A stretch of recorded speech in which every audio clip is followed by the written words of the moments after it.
Bugünkü mövzumuz hicabdır. Hamımızın dərdidir. Müsəlman qadının örtünməsi və hicaba riayət etməsi onun üçün vacib olan şəri bir məsələdir. Bunu hamımız bilirik. Qadın necə örtünməlidir, kimin yanında örtünməlidir? Bunlar hamısı İslam şəriəti ilə tənzimlənən məsələlərdir. Bizim bugün hicabdan danışmaqdakı məqsədimiz həmin şəri hökmlərin izahı deyil. Bu baxımdan bugün bizim hicabdan söz açmağımızdakı əsas məqsədimiz odur ki, kimlərinsə hicabla gizli və aşkar mübarizə apardığının fərqindəyik. Aydın olur ki, bir qız uşağının, bir məktəblinin örtündüyü örpək çox böyük işlər görür. Çox böyük narahatlıqlar yarada bilir. Düşmənləri narahat edir. Təkcə bu amil bəs eləməlidir ki, hicablı qız öz hicabının hansı kəsərdə olduğunu bilsin, nəyə qadir olduğunu bilsin, necə güc olduğunu bilsin. Uşaqlar görürlər ki, başlarındakı örpək özlərinin də tam başa düşmədiyi təsirə malikdir. Ya bunu görürlər, ya bunu göstərməliyik. Uşaq başa düşməlidir ki, bunun başındakı hicab artıq bir mübarizənin mərkəzində dayanıbdır. Bu hal özü o uşaqlara güc verməlidir. Biz nə görürük? Biz görürük ki, bu hicab nədirsə də, özümüz də başa düşmürük. Amma görürük ki, nədirsə də, körpə qız uşağının başında olmağı belə bunları narahat edir. Çünki hicab işbazların oyununu pozur.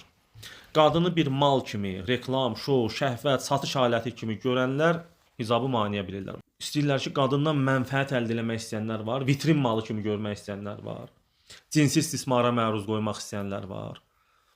Onlar qadını bir cür görmək istəyirlər. Onlar üçün hicab bir maneədir. Onlar qadını bazara çəkib, bəzəyib, soyundurub öz məqsədləri üçün istifadə etmək istəyirlər. Abırlı, ismətli, örpəyinə bürünmüş qadınlar əlbəttə ki, onların məqsədləri yolunda ciddi bir maneədir. Onların oyununu pozur. Bir məktəbli qız uşağının başında daşıdığı hicab 100 alimin danışığından daha effektiv işlər görür. Düşməni ən azından narahat edir. Qadın azadlığı, qadın ləyaqəti haqqında danışmaq ixtiyarı məhz müsəlman qadınlardadır. Bugün müsəlman qadın, qadın azadlığı mövzusunda müdafiədə dayanmalı deyil. Sual dolu nəzərlər örtünmüş qadına yox, soyunmuş qadına yönəlsin ki, niyə? Niyə işbazların oyununa alət olursan? Niyə sənin üzərindən düşmənin uğur qazanmasına razı olursan? Niyə soyunmuş qadın cavab verməlidir? Cavab verməli olan o deyil. Yəni bu normaya çevrilməlidir ki, elə qadın örtünməlidir. Gərək qadın o oyunu poza, örpəyinə sarıla, meydana çıxa və düşməni məyus eləyə. Hamı yaxşı bilir ki, bu heç kimə sir deyil ki, hicab elmdə, ailədə, cəmiyyətdə, iş həyatında, hətta idmanda da maneə deyil. Örpək qadına bütün mühitlərdə rahatlıq bəxş edir, özgüvən verir. Şəhvətbazların göz məngənəsindən azad edir. Baxın, uşağını parka aparan bir anaya baxın. O yıxılan uşağını da yerdən rahat qaldırar, topa da əyilər, top da oynayır. Onun narahatçılığı yoxdur. Örtünmək rahatlıqdan və özgüvəndən başqa bir şey deyil. Örtünmək qadına tətbiq olunan məhdudiyyətlər deyil. Qadının tətbiq elədiyi məhdudiyyətlərdir. Ki, sənə mən bura qədər icazə verirəm. Hicab haqqında danışanda, bax bu söz məşhurdur. Bəziləri narahat olurlar, deyirlər ki, sizin sözünüzdən elə çıxır ki, hicab taxmayanlar iffətsizdirlər. Xeyr, biz elə demirik. Biz deyirik ki, bir qadının örpəyindən narahat olanlar iffətsizdirlər. Biz iffətsiz hicab taxanların, örtünənlərin örpəyi ilə iş olanlara deyirik. Digərlərinə nə deyirik? Deyirik ki, mən namazda qüsur elədiyim kimi, orucumu düzəməli tutmadığım kimi, bu xanım da hələ ki hicabına riayət eləmir, inşallah eləyər. Bu bir şəriətin bir məsələsinə riayət eləmir ki, inşallah eləyər. Biz iffətsiz onların üzərində oyun quranlara deyirik. Qadını bazara çəkmək istəyənlərə deyirik.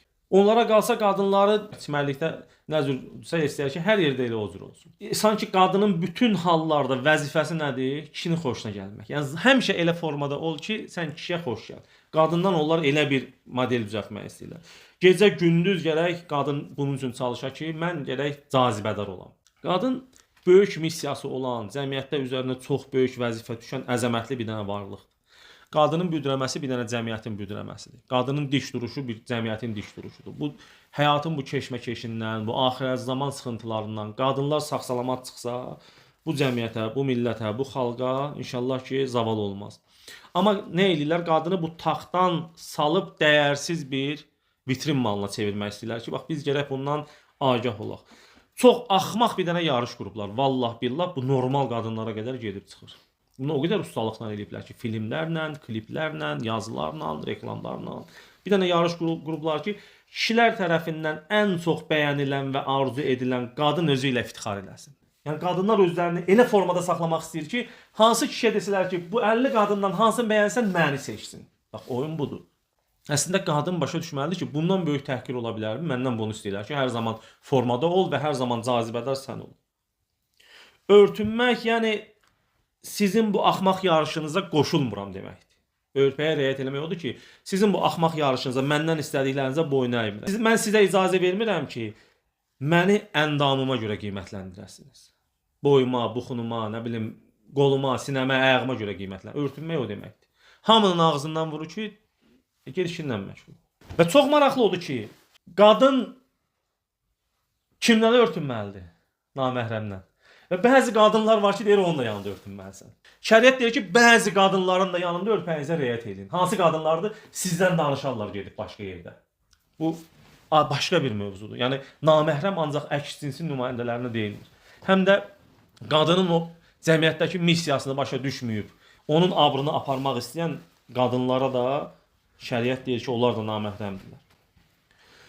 Örtünən qadın özü yeni meyarlar təyin edir. Özünlə rəftar baxımından yeni meyarlar tələb edir ki, mənim qiymətim mənim sədaqətimdədir, mənim intellektimdədir, mənim mənəviyyatımdadır.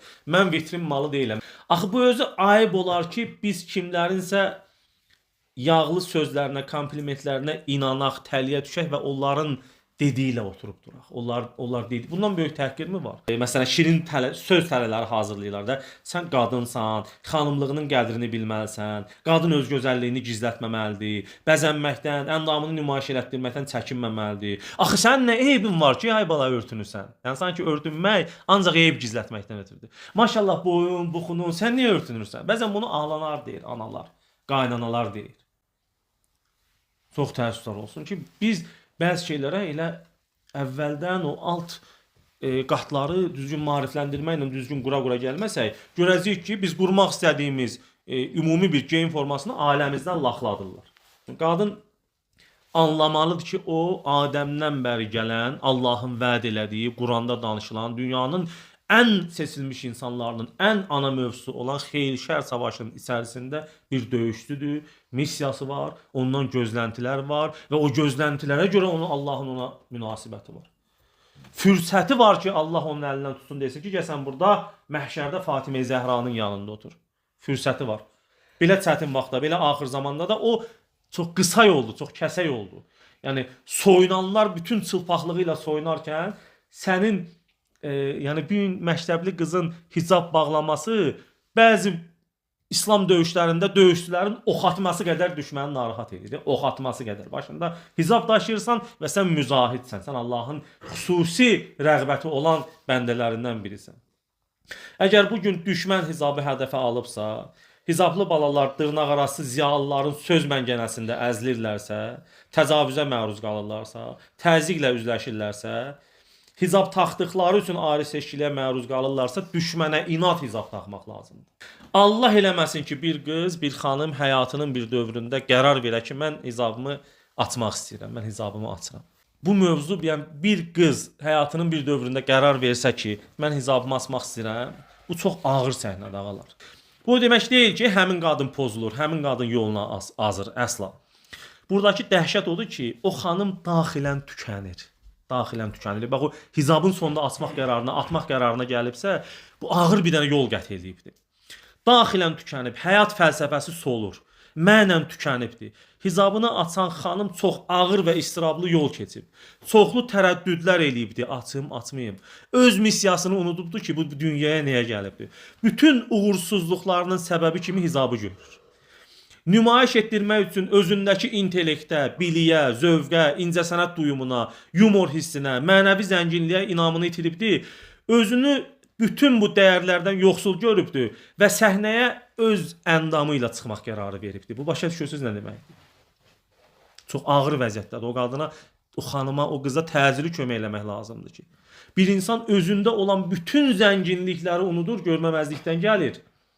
Və bütün uğursuzluqlarının səbəbini hicabda görür. Cəmiyyətdəki öz missiyasını unudur və indən sonra həyat xoşbəxtliyini və uğuru nədə görür? Əzalarını nümayiş etdirməkdə görür. Saçını, boynunu, telini, əndamını nümayiş etdirməkdə görür. Bu bilirsiniz nə qədər ağır bir mövzudur.